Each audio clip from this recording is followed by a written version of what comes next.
And to me, it appeared as though life was just like waking up, working for like 12 hours a day and working a job that you probably hate and then going home and doing it again. And you're probably going to be surrounded by people that, one, also hate their job, or two, somehow are better than you at your job. And it just felt like so unfulfilling. And that was like the future I was seeing.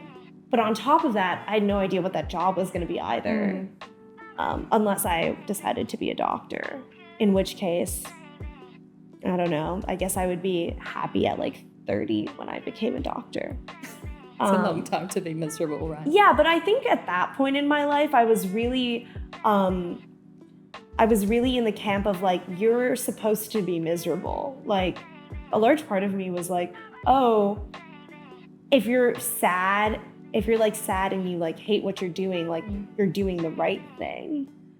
And what do you think now? Do you believe that now? Honestly, sometimes I like have to still stop myself from thinking that way.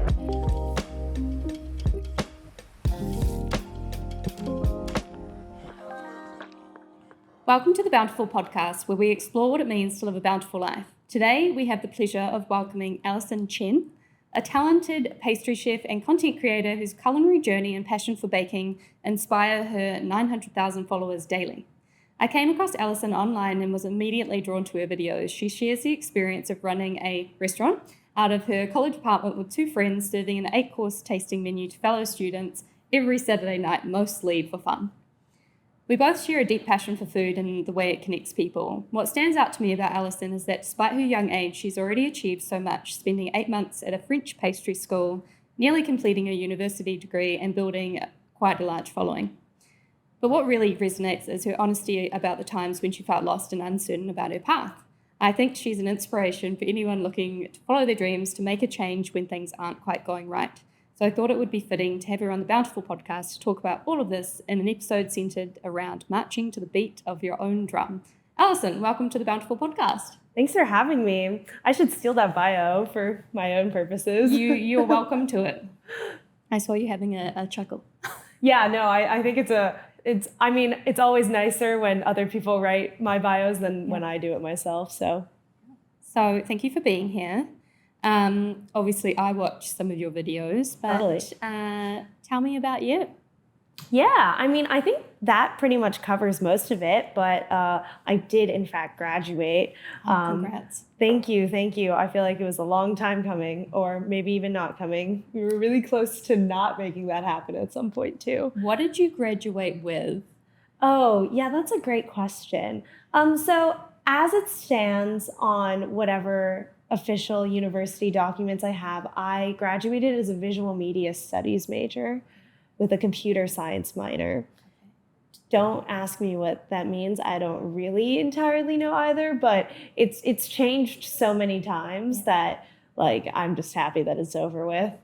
I think by like let's back up. So for what my parents set out to do, I think I had like a very normal, good, idyllic childhood, which was, it was just me and my parents. We lived in the suburbs of New York in Westchester. And every day I would essentially do some combination of going to school.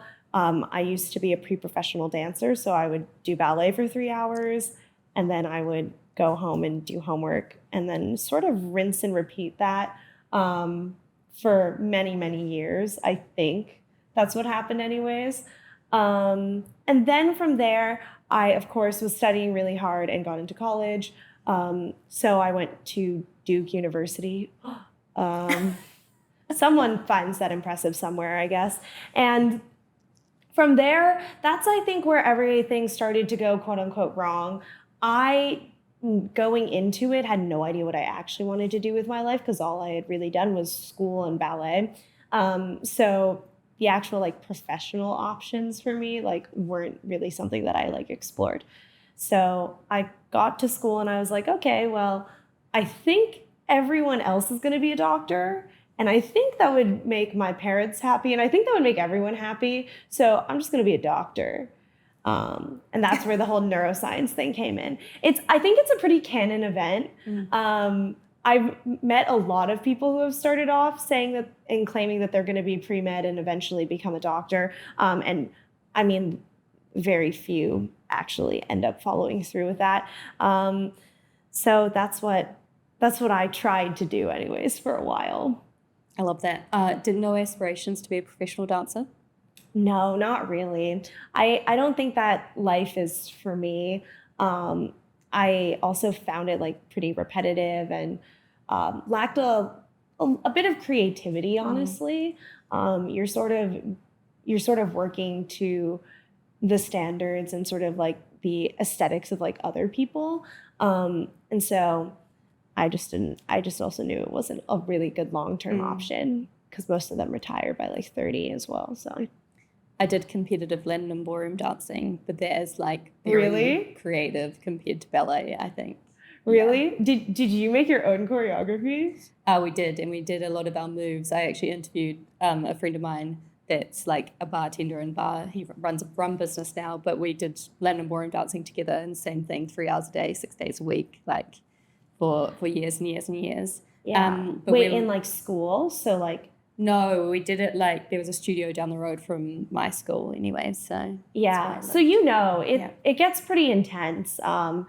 For me, like I really didn't think of anything else other than like school and ballet. And I had a lot of friends too who stopped going to school, so they had more time to do ballet. Yeah. Which is in hindsight really crazy to devote so much of your time to something so young. But yeah, that's over with now. Yeah. Yeah, we used to make a lot of moves and we joked about how we'd spend most of our time on the floor because we would have fallen over or something. Yeah. Which was great. So we're here on the Bountiful podcast. Can you tell me what it means to you to live a bountiful life? I think right now my like guiding principle is to really follow like my own only child energy, quote unquote. So I didn't have any siblings. So it was mostly just me and following what I wanted to do. But I think for a long time I didn't realize that, there's a certain level of honesty with what you actually want to do versus what you think people want you to do. I don't know if that difference makes sense. Tell me more about that. I think for a long time, the things I wanted to do were like completely in line with like what my parents wanted me to do or like what my friends were doing or what everyone around me is doing. And that doesn't leave you a lot of room to like, be creative and think of like, what are those like really ambitious and outlandish things that like you as an individual want to do. And I think I suppressed that for a really long time. But now I think it's more just about exploring and doing whatever I want in like, I guess the least obnoxious way to put it. Why did you suppress that? And then how did you did you have a trigger or something that was like the freedom moment or something where you stopped suppressing stuff? Yeah, I don't think it was like a freedom moment. I think it was a long time coming in college. Essentially, like in school, everyone starts asking like, oh, what's your major? What are you doing? I think in my school in particular, people are like really concerned that you're not going to get a job after college, which I mean makes sense because that's like why you're there. But I found that a lot of people would like preface like their majors or their interests with like something really professional, like, oh, I'm also doing this internship, or oh, I'm also doing this thing. And I'm like, great, never asked, didn't really care, but like, thank you for sharing. Like, I have confidence that you will make money in the future, Yeah. I think just in the way I grew up and even like all the schooling I had, it seemed as though there were like very set paths of how you're supposed to live your life. And like there are only certain ways that you can make money and there are only certain ways that you can be successful. And I find that most of those things like banking, consulting, all these things with like suits and ties and like corporate jargon, that's fine. I don't understand why people like, would like willingly do that. I understand people need jobs, but there are just several other ways. I don't know. I just feel like there are other ways to sort of be successful, one, in your own terms, and I guess in monetary terms as well, that don't require you to do the exact same thing and as everyone else. And I feel like that's where my only child energy comes in. Right. So when you talk about only child energy, what do you mean by that? Is that like you're the only child, so you get to do whatever you want? There's no like pressure to do X, Y, Z? Yeah, I think so. At least that's how people use it when they try and tell me, oh, it makes sense that you're an only child. But I think in this professional space, it applies in a more positive way, and just the fact that like you should be pursuing things that you're actually interested in. And I think now is the time to do it more than ever, because otherwise you can eventually be trapped in, I don't know, in unhappy, boring spaces. Yeah, I'd agree with that. I don't think I've had a proper job since I was like 21 or something, and I'm like 30. Yeah, I now, tried. 33. I tried this summer to have a proper job and to have a real job, quote unquote, at like a desk in an office. And I'm coming to the end of it. It was just an internship, but honestly, I never had one of those either, because I was like, I'm just gonna do my own thing and see how long it lasts. And now I realize, yeah, like why force yourself to a desk for 8 hours to, and send emails all day long? Yeah. If you really don't have to. Yeah. Each to their own, right? But I think that's one of the things that I think is your journey is like kind of cool, is that you're just like, I like cooking. I'm going to see if that turns into something. Yeah, I don't think it's like that serious, It's like, oh, today I like cooking and baking. Tomorrow I might want to pick up ice cream making, and then we'll just like see where it goes from there, I really wanted to like take the time while I had it to just do what I genuinely wanted to do. Yeah. And I hope it's paying off. I think so. It seems to be paying off. So we'll come back to maybe the baking and stuff in a minute. Do you have a worldview? Or like, how do you see the world outside of people shouldn't work boring jobs? Yeah. Honestly, I think I have a pretty like cynical worldview. I think deep down I am a cynic at heart, and I'm very stressed all the time. And I always think like the world's on fire. Yeah. I mean, it might be. It's pretty hot outside, but I think that's more or less how I see the world. Like, the world's on fire, everything's ending all the time, so many problems, yada, yada, yada. But I try hard to not think about those things. And then how do you see yourself? How do I see myself? I mean, I don't know. I see myself every day because I have to like make my videos and things. But I hope I'm pretty playful. I think that's what comes across most in my videos and stuff, is just being playful and not taking things too seriously, while I guess still being like entertaining and educational, because like, I hope someone learns something about cooking along the way while watching my videos. Yeah, or how to run a restaurant from their apartment. I really hope I haven't taught anyone how to do that, because that's not legal, as the comments keep reminding me. Okay, just creating food for fun and giving it to people. Totally. I think I'm pretty good at that. Who cares about the comments though, really? Yeah, I mean, I think comments are funny. Well, one, obviously you want them because like engagement is like a gold standard, as you know. It's like a really important metric. But the comments are never as good as the comments are never as bad as they make you out to be, and they're never as good as they make you out to be either. Yeah. Love that. I thought you would find this question funny, so I left it in there. What advice would you give to your 25-year-old self? Oh, gosh. I mean, I think this is advice that I could still give to myself now, which is just like, remember where you came from, Yeah. and like remember where you started.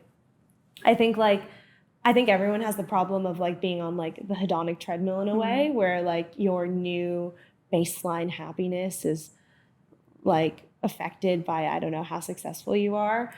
So even though you've gained and you've like created all these milestones for yourself in your life, it doesn't ultimately feel like you've done anything on the day to day. Maybe this is my cynical side coming out, but yeah, I mean, I think now I spend a lot of time like stressing about like baking projects, like what's coming out next, what do I have to keep doing, like I have to keep going because like I don't know when everything's gonna like come to a halt. And I really sometimes just need to like take a step back and be like, oh, you were really miserable like 3 years ago. Yeah. And that's where it all started, right? So be more thankful. Grateful, love that. Yeah. Also maybe deciding what enough is for you. I had a moment the other day that I thought was pretty cool. And it kind of goes back to that treadmill thing you were saying. I was sitting on my parents-in-law's couch, just having a chat to them about like maybe social media or online stuff. And I'd gotten some, I don't know, big views on a video or something. And my husband was being super proud of me, as you know your little tribe is. And I felt kind of embarrassed that he was telling his parents about this video. I think it got like 1 million views or something.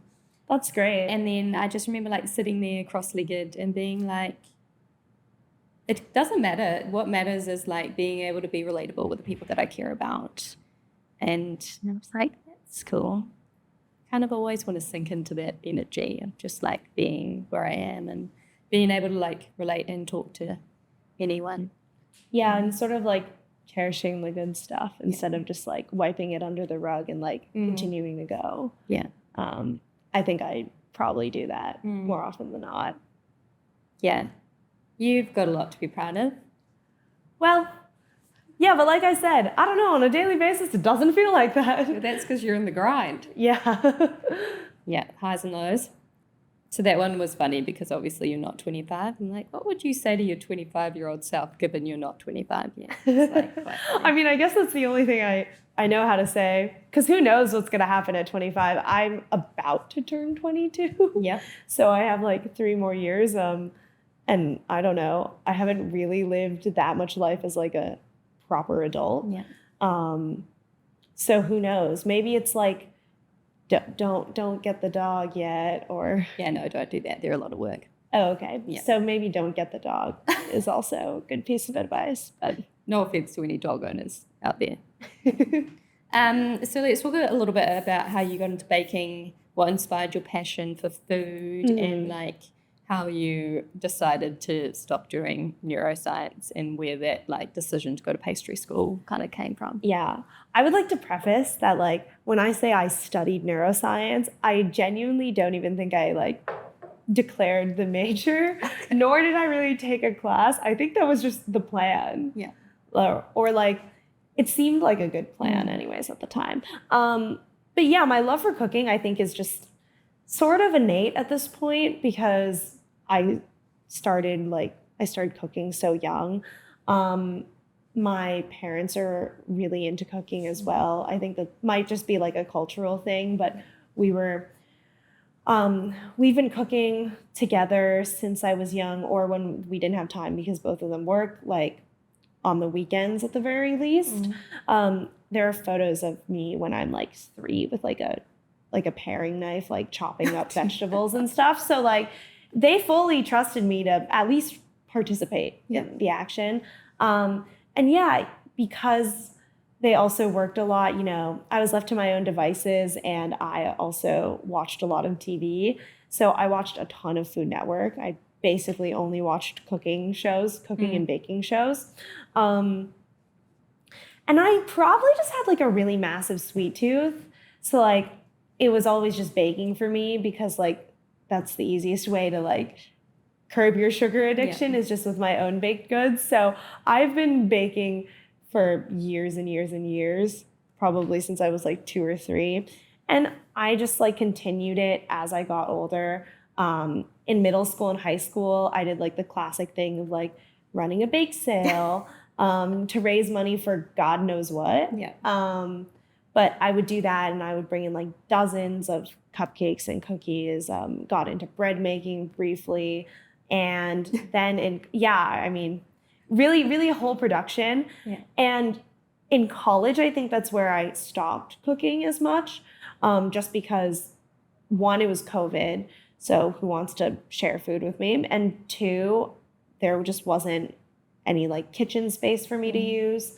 It was really hard to like, I mean, we did have communal kitchens, but it was pretty hard to use them.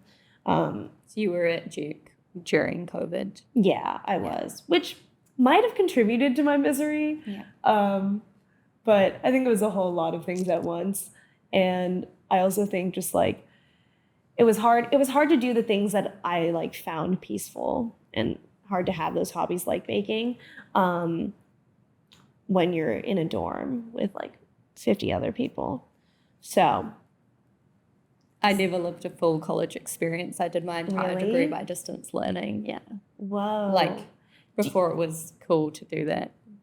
I'm not sure if it still might be cool to do that. I think it's cool to work a remote job, but how's like the university culture in New Zealand? The same, but not as intense, and also our degrees Yeah. aren't as expensive. Like, so my Well, degree, that's obvious. No degree is as expensive as this one. So my whole degree cost me like $24,000 or something. wow, don't say Which- that. And then maybe a bit more because I failed a few papers because I was like traveling and working and, you know, doing lots of things at the same time. But I think, yeah, remote learning definitely suits that lifestyle. yeah, it definitely did. And then the decision. So there's kind of two parts to this question. On one of your videos, you said you had a folder, and I don't know if you want to talk about this, called the tears ricochet. Oh my God. Wait. Wow, that's you went deep. You scrolled deep in there. I don't even remember saying this. Yeah, My Tears Ricochet is a Taylor Swift song, which is very cringy to say. But oh well, it's out there, so like people can see it.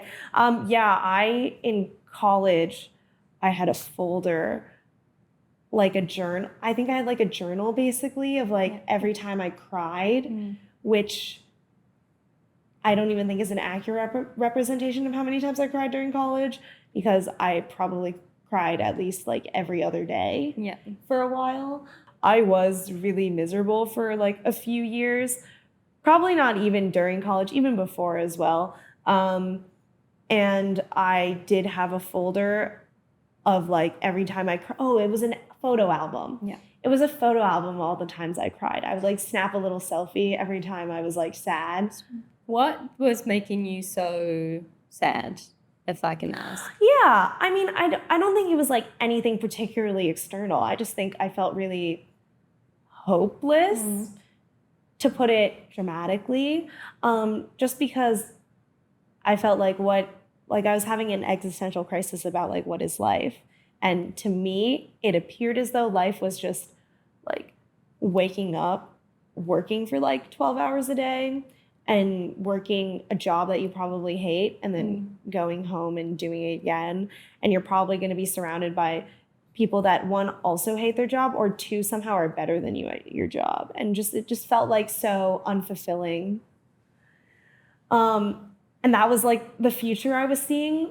But on top of that, I had no idea what that job was going to be either, unless I decided to be a doctor, in which case, I don't know, I guess I would be happy at like 30 when I became a doctor. It's a long time to be miserable, right? Yeah, but I think at that point in my life, I was really in the camp of like, you're supposed to be miserable. Like I don't understand what maybe I think that's probably from the ballet. But I think a large part of me was like, a large part of me was like, oh, if you're sad and you like hate what you're doing, like you're doing the right thing. And what do you think now? Do you believe that now? Honestly, sometimes I like have to still stop myself from thinking that way. Both my mom and dad's side are both like engineers and like math professors and things like that. So for me, the gold standard of like what is being smart and like what is being successful is like being an engineer and like doing like hard math problems, which is something that I can't do at all. Like math became one of my worst subjects as time went on, and I'm just like not good at it. So to me, everything I do now doesn't feel like a real job, and it doesn't feel like I'm actually doing work, because like the only real work is like being like, I don't know, like a scientist genius person. You've got to change your definition of work. Yeah, I guess so. It's probably better that I don't really see a lot of what I do as work, because then I get to do more of it and it still feels fun. But yeah, I mean, I don't think anything I do is real. This doesn't feel really real. No, this does not feel real. And I would agree with that. Just having chats with strangers I meet on the internet who said yes to my random emails. What a great way to live. we go way back. Yeah, we go way back. Way back. And then France. Oh, yeah. How did this decision to just go to pastry school happen? Yeah, I think, once again, to be totally dramatic, I mean, because I did name a photo album after a Taylor Swift song, so like we're already in that camp anyways. I mean, I was having like a really hard time with school. I just decided that I needed time off. Which, once again, like, these are also like banal. These decisions are also banal in hindsight. But in the moment I was like, oh no, like I'm not going to graduate on time. Like I'm going to be behind everyone else. Where are my friends? Spoiler alert, I didn't keep in touch with most of those people. But I decided that I wanted to take time off, and I didn't really know what I wanted to do with that time. But now that I thought about it, and now that I had all this free time, and I was in the rare position of my like semi-adult life where I didn't have to go make money either. I was like, what is the most outlandish thing that I can do? Or like, what is a dream that I've always had that needs to happen? And for me, that was pastry school. I love that. And so you applied. And so I applied. Got in, went. Yeah. I genuinely just Googled it. I think people think it was like a much lengthier process than it was, but it was really just me following like this impulse I had to go to pastry school. And then I just like Googled it and followed through with it and got in and went. I went to Oxford last year to study creative writing because I took some time off work. Had like 6 months off because I was a bit burnt out, and I just Googled it, and then I applied and I got accepted, went to Oxford, did my time there, came home, wrote some cool stuff. No, I know. Like, I think now the barrier to entry to doing anything you actually want to do is like so much lower. You just like Google it and then go through with it. I think the going through with it part is hard for a lot of people, but yeah, I mean, it's all out there. How did you have the courage, because you would have been more like 20 or something, or 19? 19. How did you have the courage to pack up your life for 8 months? I presume you don't speak French. Oh, so actually, I mean, I took French in high school. Okay. So I speak like enough French. Right. I'm sure it was a lot better back then than it is now. But in terms of courage, I think I was just, I think I was just running away from whatever I was in, the mediocrity of what I was living with before. Yeah. So it wasn't really hard on that front. And then I think part of it was, one, I didn't really check social media. And two, also, I didn't really think it through that much. I think if you don't really think about your decisions, they're a lot easier. And then you just sort of roll with the punches of when things happen. But yeah, not really. I guess I just didn't think about it too deeply. And then how did the discussion with your parents go? Like, were they supportive or? I don't know how they were convinced, because again, in hindsight, I don't think I would let my kid do that. But I think at that point for me, I was so determined to do it. And I was like, I have to go do this. Like, if you had the opportunity to go to pastry school in France, you would do it too. Yeah. So please let me. Or even, I don't even think it was a please let me. I think in that situation, it was more like I'm asking for forgiveness, not for permission. Yeah. So please let me do this. And so that way I can tell you about how fun it is. But either way, like I have to go. And so they were really, so I guess they came around in that stuff, in that sense, they came around. And then also, I guess they got to go to France for a little bit. So that was fun too. They came with you? No, they didn't, but they did visit. Oh, yeah. And so that was really, so that's just how it all happened. And then did you love it? And like, I don't know, was there any like silver linings or anything that kind of came out of your time there? I don't even think we need to say like there was a silver lining. Like it was like the craziest experience of my life probably. The pastry school that I went to is actually not in Paris. It's in like a small rural village in central France. Yeah. And actually that area is called the Diagonale du Vide, which means the diagonal of emptiness. Okay. So like genuinely, I would tell French people the town I was in and they would be like, I have no idea what that is. You're going to live in your existential crisis, literally. Yeah, totally. I was just like away from people, civilization. It was just truly in the most randomest of scenarios. Yeah. I would walk past a donkey every day to go to pastry school. Was that kind of nice, not being in the hustle and bustle of a city? I think so, yeah. I think it was a really great change of pace, again, in hindsight. Oh, so much reflecting happening. But it was really nice just because my life back then was like pretty simple. It was like, we're going to wake up and cook pastries, and then I'm going to go home, take a nap because we woke up at like 5 a.m. And then I like walk to the grocery store, cook some dinner, and then edit my videos and share my life online a little bit. Yeah. There wasn't much going on in the town. There were like 2 bars. And you could drink in Europe though. That's true. Although like I really did not want to go to the same 2 bars over and over again like the rest of the town did for some reason. So it's called community spirit. Yeah, but my French definitely isn't that good. Especially not for the French locals. I feel like there's a story in there, but like the rural locals rather. Yeah. So yeah, it was definitely different. Tell me about starting to put videos online and sharing your experience and why you decided to do that. And yeah, I think I've always liked making videos, just because I think I'm a little bit more entertaining in video format, just because you can control for a lot of variables as opposed to meeting people in person. And I used to be quite shy. Hard to believe, I know. Hard to believe, I know. But I used to be way more introverted, and so I thought like video expression was a lot more entertaining. So I mean, like I made videos since I was like 12, 14 or something like that.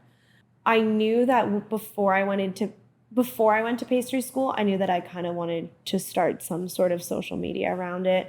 When I was baking a lot in high school, my friends were always like, you need to start a food account or you need to do like a baking blog or something like that. And I tried, but honestly, I'm like really not an aesthetic person and I don't take good photos, so that at the time, Instagram was not good for that. Yeah. So I was way more of a video person, but I knew I wanted to share my experience online in some way just because I was telling all my friends about what I was doing and they were like, oh, that's so cool. Like send me photos. And I mean, I realistically don't want to send the same photos to like 20 people every single day to keep up with them. So I instead was like, okay, let me just share it with everyone possible. Everyone in the world can also watch it.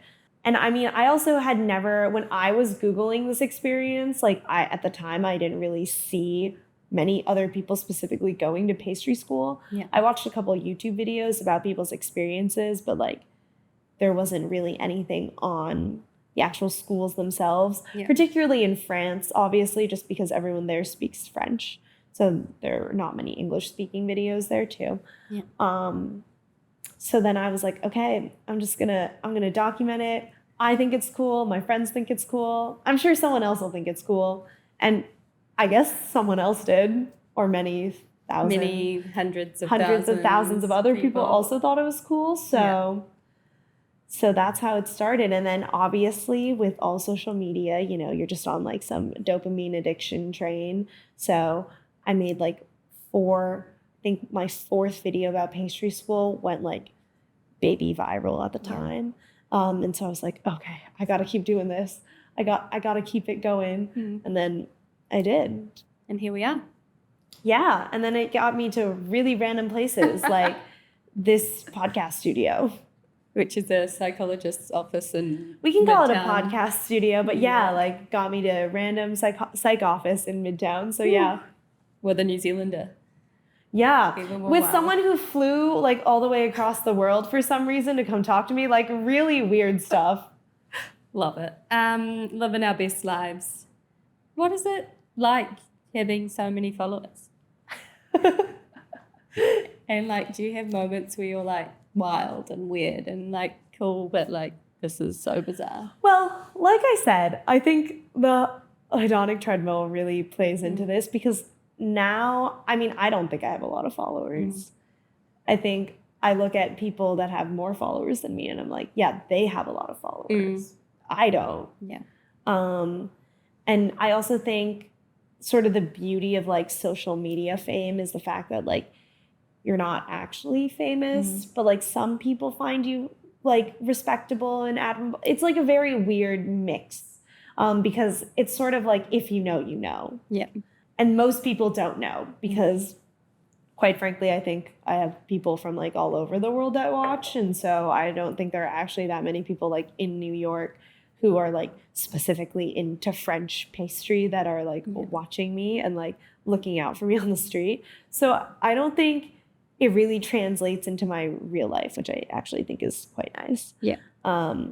It's just a little bit embarrassing when like people I know pull up a video of me to my face. I don't know if people do that to you, but like I personally don't like listening to myself talk and like on my social media videos in real life. I mean, I've been doing public speaking for like my whole career, so. Oh, okay. Well, that's a little different, I guess. We have to remind myself. Well, we can remind myself that I was an introvert at some point, so it's a little different. I was a mute at some point, so. Wow. Okay, anything is possible if this is the trajectory of how our lives turned out. You know. Exactly. Point is, I mean, I don't really think that the follower count really matters or shouldn't. I will say, I think because I now know that some people think I'm cool because I make videos and like I do wacky things around cooking, I have started to convince myself that I'm cooler and like I've started to build that confidence. Yeah. But like I think the key word is start. So I don't think like it actually really has affected much. And then also, yeah, like I said, I spend most of my time like in an office or like baking by myself or in a bathtub. Or in a bathtub. Some combination of some like semi-isolating location. Yeah. So I don't really see that many people. Like, who am I interacting? Like, there's no one else to like garner a reaction from because it's mostly just me. I have to ask about this. Why the bathtub? So I think if you watch enough, so like I was trying to find the best location in my house to film a video. And my house is quite old, or my parents' house is quite old rather.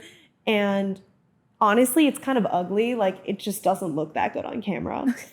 And like the whole thing with social media, right, is like, of course, the more aesthetic, the more modern, the more clean your place looks, like the better the video is going to perform because like, you know, you're just consuming with your eyes. And I already struggle to make things look super aesthetic. So I was like, okay, what's going to like be the cleanest backdrop to film with? And so I was like, okay, genuinely the only place in my home that I think looks acceptable is this bathtub. I guess I'm just going to film here. Yeah. And then everyone was super confused as to why I was sitting in a bathtub.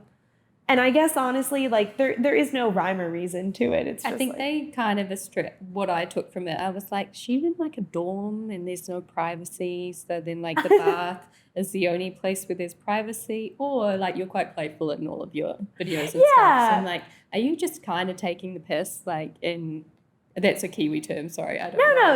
yeah, I get it. In a way, it's kind of everything. Like, yeah, I might as well just film in the bathtub, but really it was more just like, I need a blank wall, and this is the only blank wall that I think looks nice in my house. Yeah. And I think it's funny enough, so I'll just keep on doing it. Love it. Tell me about your restaurant. Oh, my restaurant, not restaurant. How this came about, and like what was the point, and like who convinced who out of what is Brian and Herbert? Oh yeah. I don't know if Brian and Herbert will listen that far into this, but but so of course, like after my whole pastry school extravaganza, basically, for those that don't know, I basically just recorded myself going to pastry school every single day for like 80 days. And so a lot of people now still tell me, they were like, wow, I really loved those videos. Like that was I was like always checking to see if you were going to pastry school again. But anyways, so I came back after 8 months of living in France. 6 months into living in France, I actually moved to Paris, and that's where I did my stage or internship. And I did that at like a local pastry shop or like a small family-owned one. And then I came back, and I was just back to like being a college student. And I obviously like still wanted an outlet to cook and to bake in the way that I did professionally, more or less, in France. Because like in culinary school, like baking at home is fun and things, but like using like all the big equipment and like making things en masse, like that is still like hardcore stuff. Yeah, like that stuff still is like so entertaining to me. And like working in a professional environment is still like totally different to like all the home baking projects that I do now. So before I came back, actually Herbert and Brian like texted me first, because I guess they saw me on TikTok like the rest of the world. And they were like, we were planning on opening or like doing tasting menus, and sort of like not running a restaurant in our apartment. That was like the gist of what I was telling everyone else. But we really just wanted to cook and sort of cook semi-professionally in the way that we were all doing it in like kitchens. Yeah. So they also were working in like restaurants. And we wanted to sort of bring that experience and bring our experiences together, so that way we could have our own thing and, express ourselves in whatever dishes we decided to make. Yeah. So yeah, that's how the Not Restaurant was born. It's called Stage, which, like I said, stands for Unpaid Culinary Internship, which is a thing we all did. Yeah. I had a Michelin chef from New Zealand on last week's episode, and I didn't know that term. And he was in New York, came to New York and was staging for some of the top Michelin restaurants here and learning that way and getting to know people. And I was like, what's a stage? He's like, oh, it's a free internship. I was like, oh, okay. Yeah. In France, it's used in any industry, but appropriated in English, it's just used in like the culinary world to mean like, please let me like look at what you're doing all day and like, so I can learn and get experience. So I can learn and get experience. Totally. Yeah. And at the Michelin places, it's like really hard to get a stage. And then you feed you do like 2 sittings. What is the response from your college community to your random tasting menu? Like 8 courses intense, and I've seen some of the food. It's not just like, it's hardcore. I wouldn't say it's hardcore. We try and be inspired by like gastronomy, quote unquote. But I mean, obviously, we don't have the experiences of like Michelin star restaurants. For the first year, which actually was only the first semester. So the first semester I came back, I actually didn't even share it online. It was something we were doing on our own. I tried to take videos of me doing it, but honestly, it was just too intense. And so I didn't even share that much about it online, and I started doing that sort of like last year.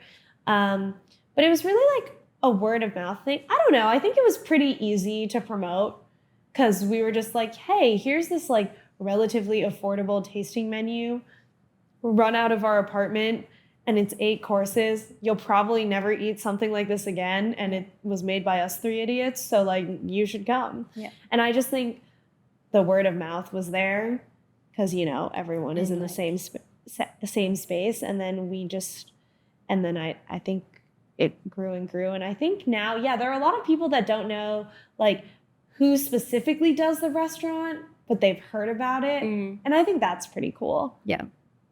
And also a unique experience if you're in that college environment as well. Yeah, totally. Yeah. Because we operated it fairly closely to how like a normal restaurant operates. So we got all the equipment, like we had a line, prep list, all these things and all these like operational things that we took away from our like internships that we like applied into our home kitchen, which is now fun to look back on, and I'm sad it's over. But I think we'll bring some things to New York too. That's exciting in the future. I have to ask, like, you've done with your degree now. You've got all of your pastry experience. You've got this, like, the experience running this like kind of non-restaurant restaurant. But we can call it a restaurant. Okay. Who's going to report me now? It's over. What do you want to do now? That's a great question. And like, honestly, that's something that I probably couldn't have answered in college either, because I didn't even know that I would sort of end up here. But what I do know is I'm not going to have an office job. Yeah.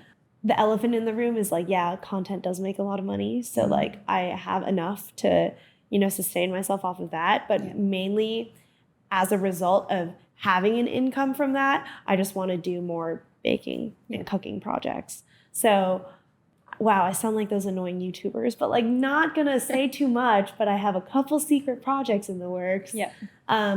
Most of them, and some of them that are not so secretive are like, obviously I just like still want to continue to bake and like sell my baked goods so people can try them. And then I'll probably get some sort of like stage or restaurant job in the near future, just so I can like continue to gain experience, because honestly over the past 2 years that's something I've really lost. Like I haven't really learned anything new in the culinary world. So I really just think the possibilities are endless, although I will say like I still have my silly little office job for the next 2 weeks, so like that's been hard. I make a terrible employee, so I vowed to never subject anyone to that ever Yeah, I wouldn't say I'm like the best, but I don't think I should be the best employee when something's wrong. Yep. Do you have any advice to fellow young people who might be feeling lost or unsure about what to do with their lives?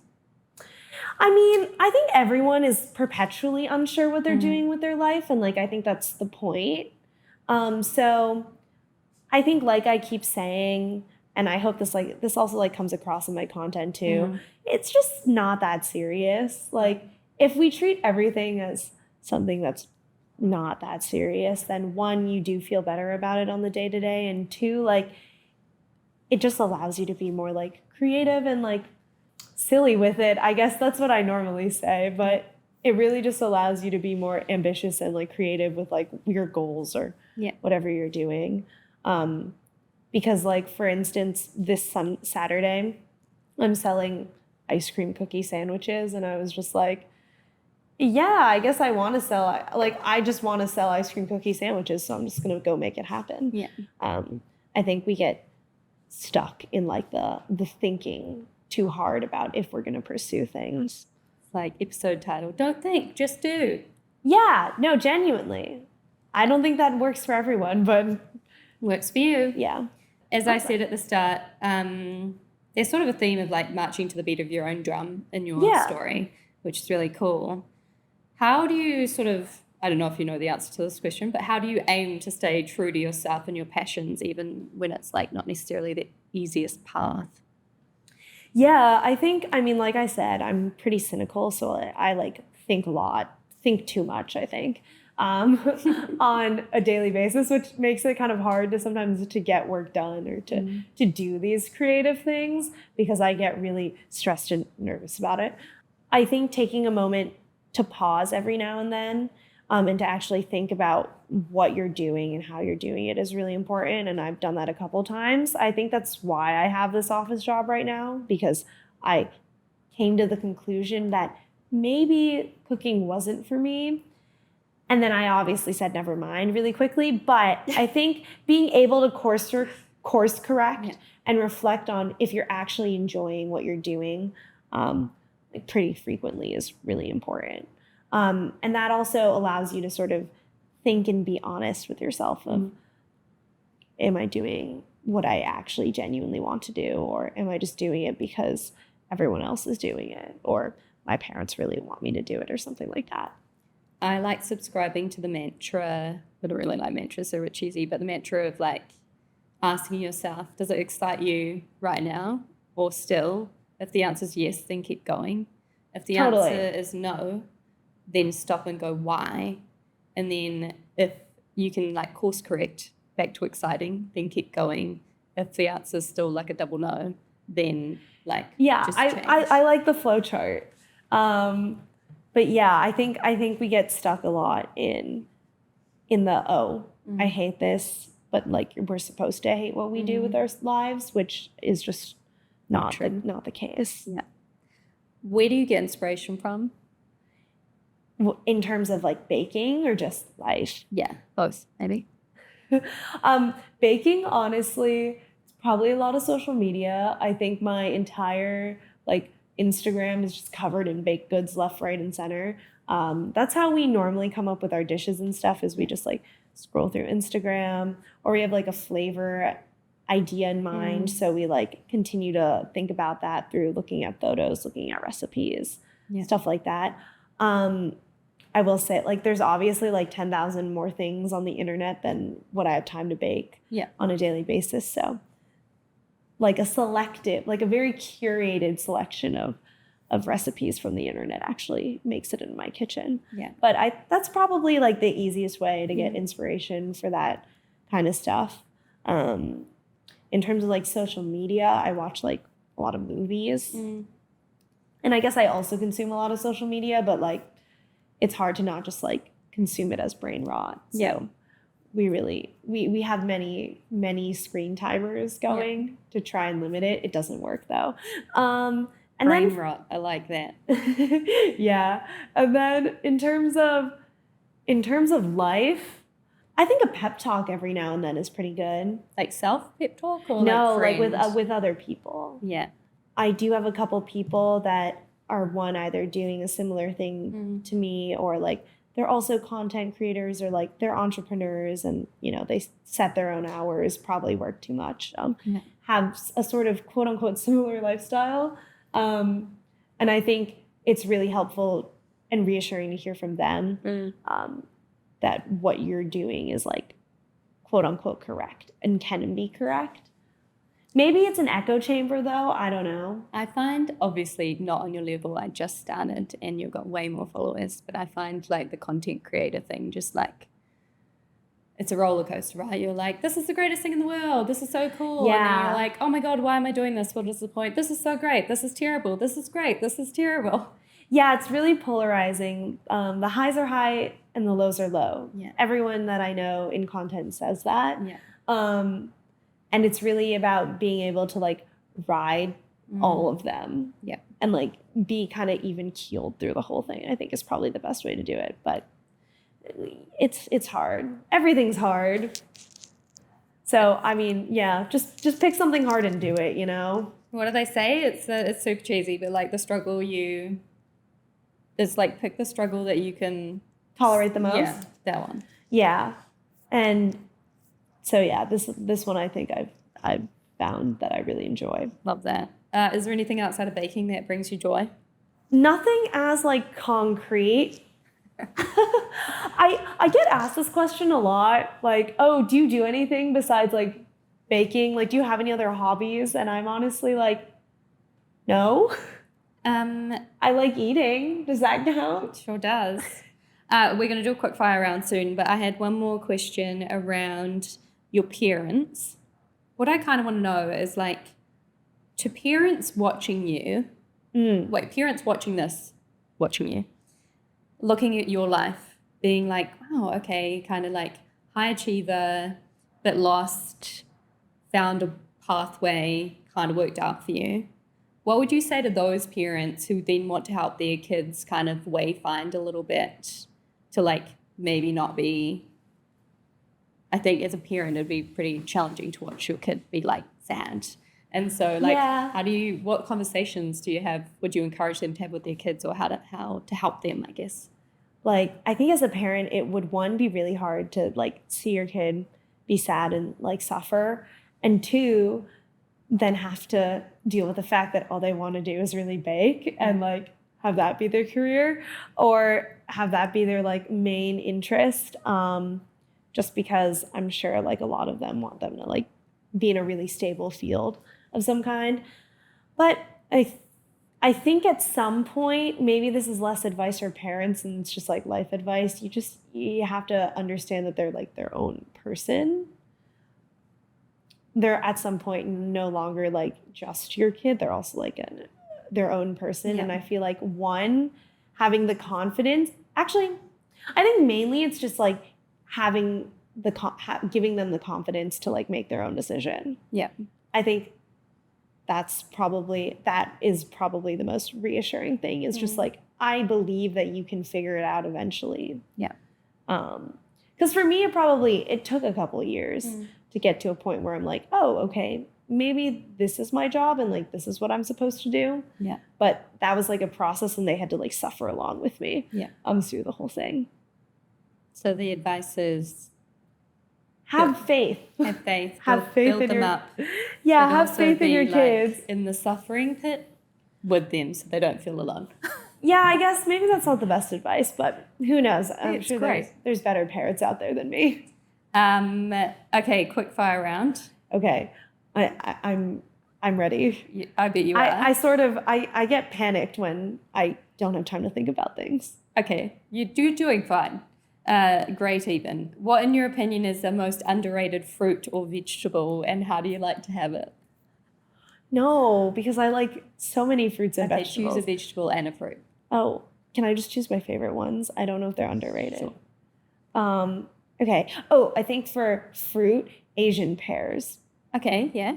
As opposed to regular pears, like no one cares about them anyways, but like Asian pears, fantastic. Okay. You can put them in salads and slaws, but like really you just eat them on their own. And they're like so watery and like crunchy. They're great. Yeah. And then vegetables, I don't know. I'm like She's like, I don't do vegetables. No, I know. Maybe I'm exposing myself right here. What about beetroot? Because you can make a fun dye with it that then you can use in your in baking. I'm not super pro beet like that, but I like broccolini. Oh yeah, good. Sophisticated. It's not really underrated. It's just broccolini, but there you go. I don't know if you drink, but what is your favorite cocktail? I mean, I had to have drank something before I lived in France, you know? I think right now, because it's the summer, my favorite cocktail is a paper plane. Yeah, nice. I think it's the best way to consume bourbon if you don't like bourbon. Yep. If you're not into rye like that. Cherry old-fashioned with bourbon is also quite nice. Oh, never tried that. Because I'm not a big old-fashioned person. Yeah, no, they're quite intense. Also, everyone should know, Tawaka is the most underrated alcohol ever because no one knows what it is. What is it? It's Italian vanilla brandy, and it's like it is really sweet, but like mixing it with other things, it sounds really great. And like very few bartenders know what it is, but like if you know, you know, and then they're like, wow, no one has asked for this in years. And then they're like, oh, she's cool. She knows something. Yeah. So that could be you if you ask anyone for Tawaka. Yeah. Love it. So, worst meal that your parents made you eat? When I was younger, I honestly thought congee was the worst thing in the world, just because like, why would I eat watery rice? And I still sort of stand by that statement, although I can tolerate it more, but I'm really not a fan of watery rice. Yeah. What word describes your life? Like silly. Yeah. What are you most proud of? Most proud of? Not having a real job. Love that. Do you have any tenets that you live by outside of don't take life too seriously? Yeah, it's probably just that one. What is one thing that has really mattered that maybe you didn't realize mattered at the time? I think the old people answer, like, as you age, is just like your health matters. Yeah. Just because, like, I think for a while, like, you don't care about taking care of your body. But this is like that's so boring. We can think of something better. Boring's okay. What's something that you really thought mattered but then realized didn't? So the inverse. I mean, honestly, social media numbers. I knew you were going to say that. Really? No, now I feel double boring. Oh, yeah. I mean, social media numbers really don't matter. It's really interesting to see how, like, people navigate talking to people, like, depending on how many followers they have. And I think the whole thing is really stupid. I must say, between the influencers with loads of followers that I've met lately, they're all just like who they are, exactly the same online as they are in person. But maybe I've met some good influencers. I'm sure, because most influencers are really bad at acting. Yeah.